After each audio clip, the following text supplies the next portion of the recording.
दिल्ली में लोकसभा की सिर्फ 7 सीटें हैं, लेकिन यहां पर सियासी संग्राम जबरदस्त है।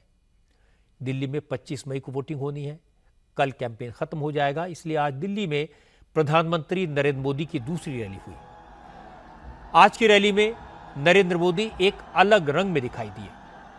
उन्होंने कांग्रेस के जमाने में क्या क्या हुआ, दिल्ली के लोगों ने कैसी कैसी मुसीबतें झेली और अब कांग्रेस और इंडिया अलायंस के लोग किस तरह की साजिश रच रहे हैं, इसका पूरा ब्यौरा जनता के सामने रखा।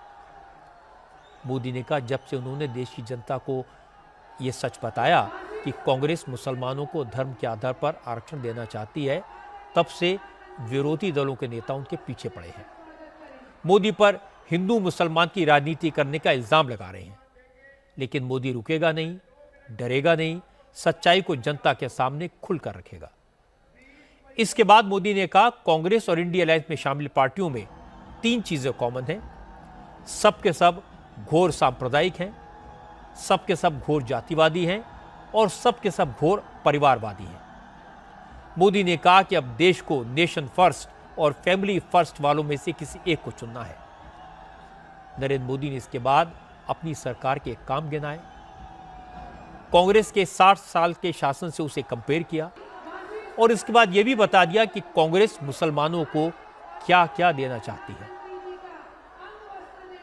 ये लोग लगातार सरकारी जमीनें वक्फ बोर्ड को दे रहे हैं, बदले में वोट मांग रहे हैं।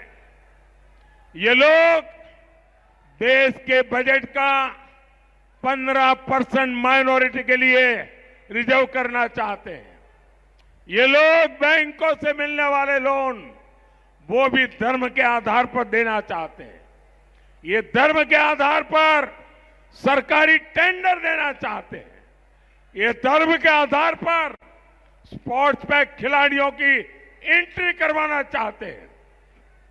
ये वोट बैंक पॉलिटिक्स की पराकाष्ठा है। अपने वोट बैंक को खुश करने के लिए ये लोग सीएए का विरोध कर रहे हैं। अपने इसी वोट बैंक को खुश करने के लिए इन्होंने देश भर में घुसपैठियों को बसा दिया है। यही लोग हैं जो दिल्ली के बाटला हाउस एनकाउंटर पर आंसू बहाते हैं। यही लोग हैं जो 3 तलाक के खिलाफ कानून उसका विरोध करते हैं। तुष्टीकरण में एक से बढ़कर एक है।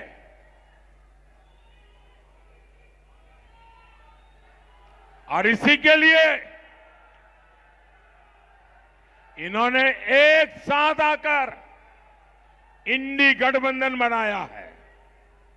और साथियों, अब ये खान मार्केट गैंग के पास एक ही रास्ता बचा है। मोदी जितनी बार मुसलमान शब्द बोले, उसको कह देना सांप्रदायिकता का भाषण कर रहा है। साथियों, मैं जब इनकी घोर सांप्रदायिक हरकतों को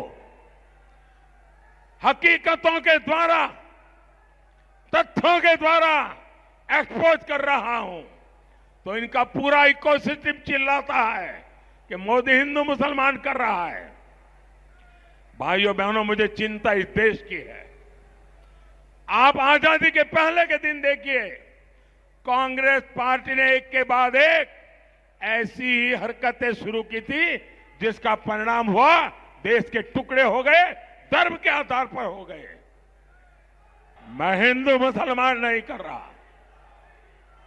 ये लोग सुबह शाम रात दिन मुसलमान मुसलमान, vote bank vote bank, vote जिहाद, यही उनका खेल चलता है। जब एक क्षेत्रीय पार्टियों ने कांग्रेस का मुस्लिम वोट बैंक खा लिया, तब से कांग्रेस खुलकर और बड़े स्तर पर सांप्रदायिक साजिशें करने लगी है।